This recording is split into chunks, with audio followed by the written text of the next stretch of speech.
Could West Virginia basketball be a March Madness team in 2026? Finley Bizjack said it's the best team he's ever been on. Let's talk about it.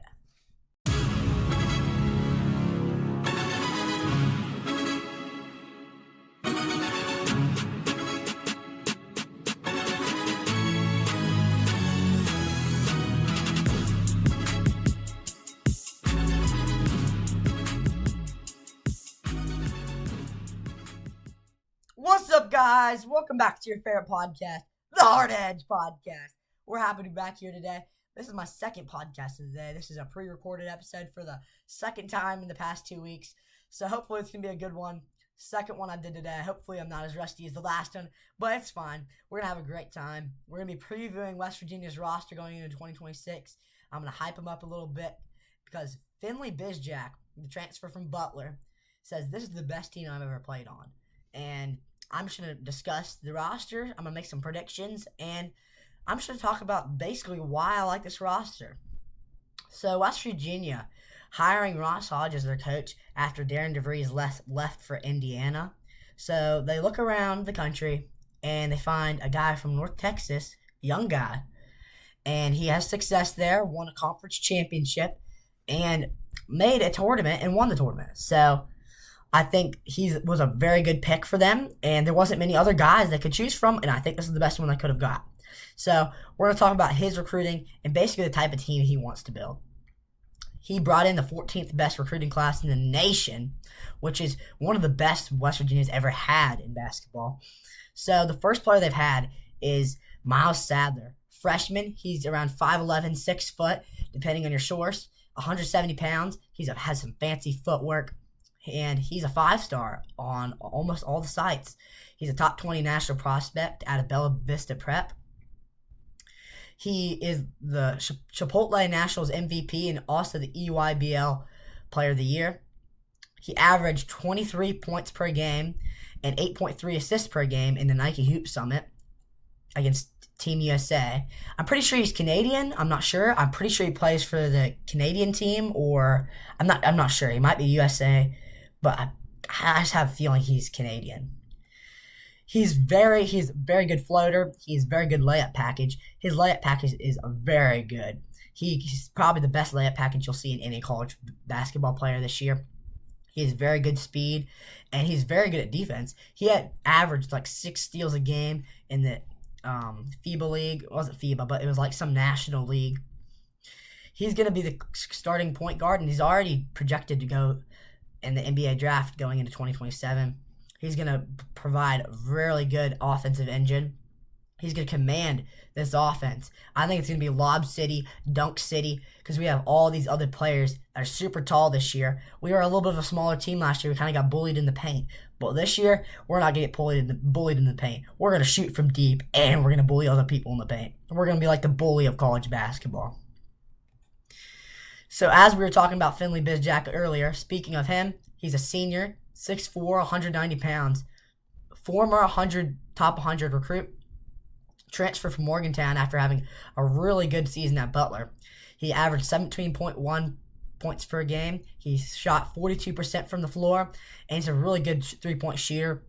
He has very good ball handling skills, and he has a sneaky good defense against his defense is a little bit of an underrated trait of his. He could sometimes not be the best on defense and let a few things by, but his best part is definitely his three-point. He shot 34% from three-point last year, and the last few games he really popped off. He's going to be his role is going to be basically kind of like an Honor Huff last year. He was kind of their guy when it was late on the shot clock. This is going to be our guy this year. He's going to be late on the shot clock guy. He's the guy that's going to chuck it up just throw a prayer out there.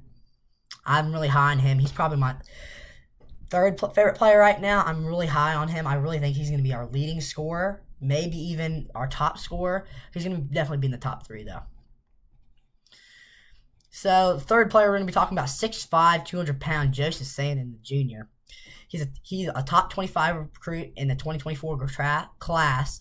He transferred to St. John's. His statistics slightly dropped from his previous stop because I think it wasn't a very good fit for him.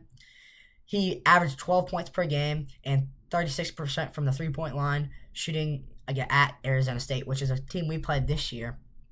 That was probably his biggest game against Arizona State because he didn't have the best season. This guy is probably not going to be a starter, but because we have some other really good players, because as I was saying earlier, 14th best recruiting class. He's a very physical wing, and he has a really good mid-range game, kind of like Amir Jenkins, but maybe not as shifty. He can play through contact and through traffic. He's really good against perimeter defenders, getting by them, especially the bigger body guys. Fourth guy we're going to be talking about, Martin Somerville. He's a junior. He's 6'3", 185 pounds. He's a physical guard. He's from Florida State, and he has a lot of length. That's what I really like about him. Finley Bizjack actually said on the Mountaineer Paul show last week, but it was actually today, at the time I'm filming this, that Martin Somerville is one of the better shooters on the team, and he's one of the better players on the team. He shot 81% from the free throw line, and he's really good at defense, actually. And he can lock down Big 12 guards, and he played against really good competition at Florida State in the ACC. He played North Carolina, Duke, teams like that. He's going to be kind of like the setup man. And on to the next person, Amir Jenkins, the returner. He's a sophomore, 6'2", 180 pounds. He was a 4-star when he came here. Probably not a 4-star anymore, but he did have an injured shoulder last year. So considering that, I think he had a really good season. He's 6'2", 180 pounds. He's only one of three of the people who returned from last year. He has a really good floater and a really good fadeaway. I think he's going to be really good this year if he could recover from his injuries. I think he could. Our guard room this year is really good. I'm not sure about the height, but 6'2" isn't that bad, and Martin Somerville is also play guard, 6'3", so it's not that bad. Not as bad as last year when we only had two guards that could really play, Honor Huff and Amir Jenkins.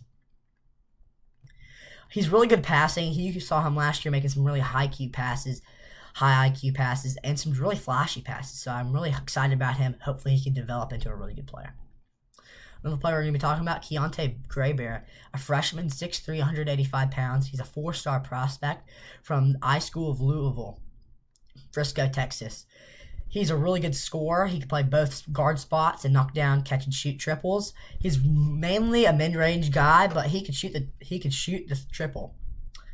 I really like him. We don't know about him yet because we don't know about the talent he's playing. Louisville is not the most prestigious high school, so we don't know about him yet. We're just going to have to see. Okay, on to the next guy, Javion Buchanan. He's a senior, 6'7", 230 pounds. He's a bigger guy. He's going to be kind of like our setup man also. He averaged 6.8 points per game and 3.2 rebounds per game at Boise State. He 52% field goal. And he can play through contact. A lot of these players, I think, as I was saying earlier, are a lot stronger than last year. We had a lot smaller team last year. We only had a few players that could play through contact. This team defines hard edge. This is a team that can play through contact. They can basically do anything you want. They can shoot the threes. They can dunk. They can pass. They're going to be good on fast break. He's going to be really good around the rim. He's really good. He maybe not dunking. He could dunk it, but he'll be really good on just getting through contact and making and-one buckets. He's going to be kind of like a forward. He's going to kind of be in and out with Scylla.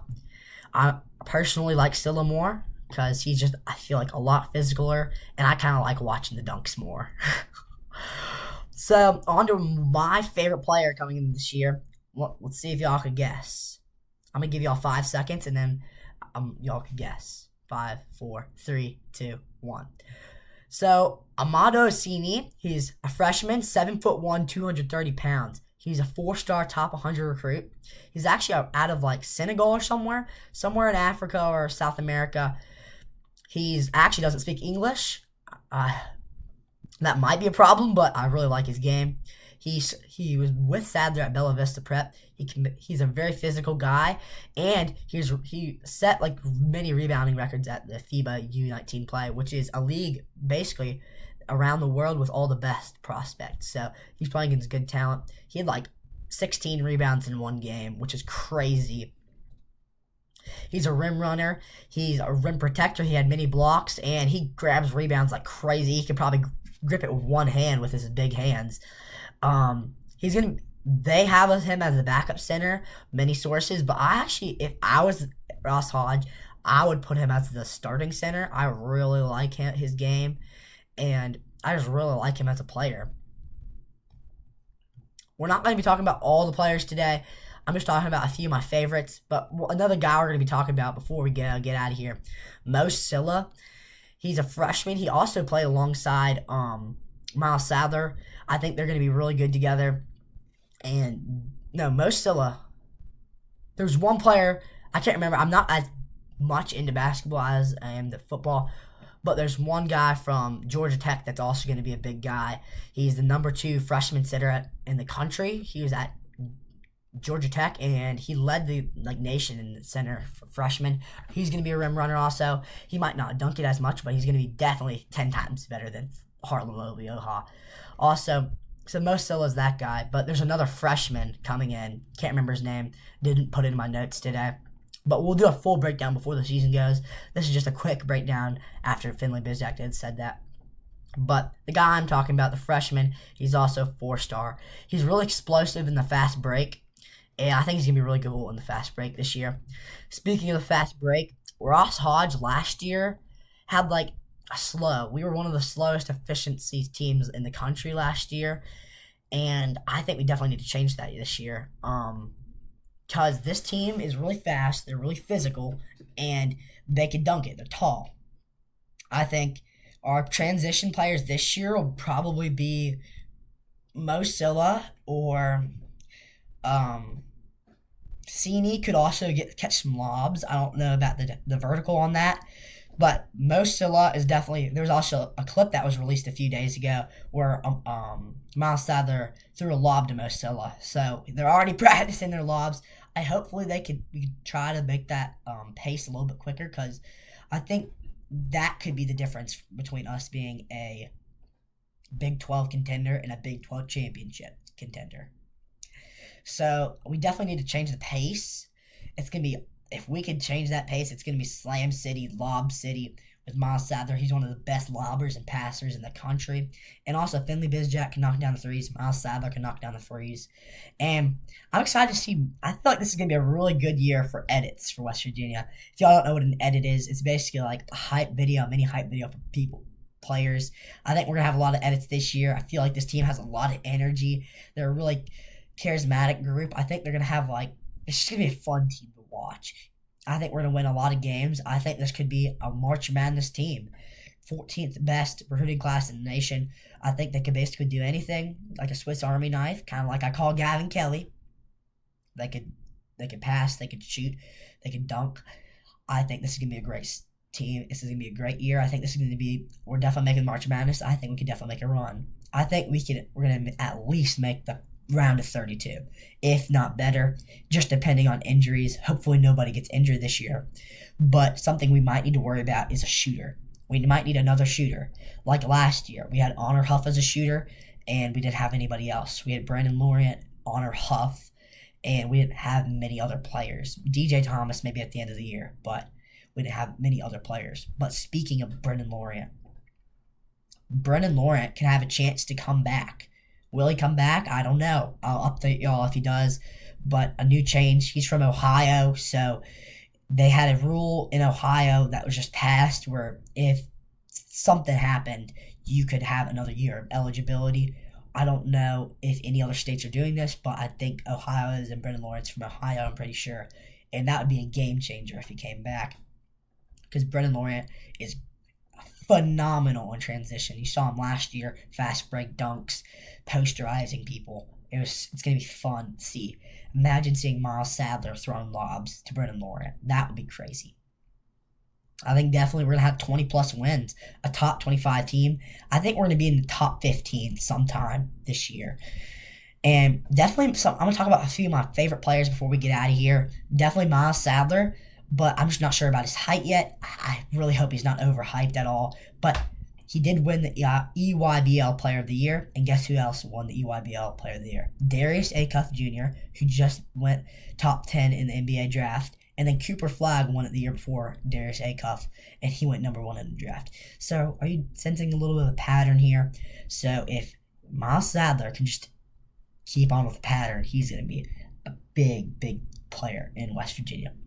And Duke and Arkansas both made big runs in March Madness. So maybe we're a new big blue blood in West Virginia is turning into a blue blood. That would be crazy to be a powerhouse in the sport, because I've been a West Virginia fan for 4 years now, and I've never watched a team be like crazy good, except for baseball. And kind of got a little glimpse of that with Darren DeVries in 2025 with Javon Small, but they just couldn't execute at postseason.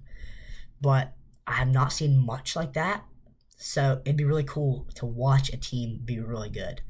I really hope this could happen, and thank y'all for watching. Hope y'all enjoyed this episode. Leave a like and subscribe, and I hope y'all have a great day.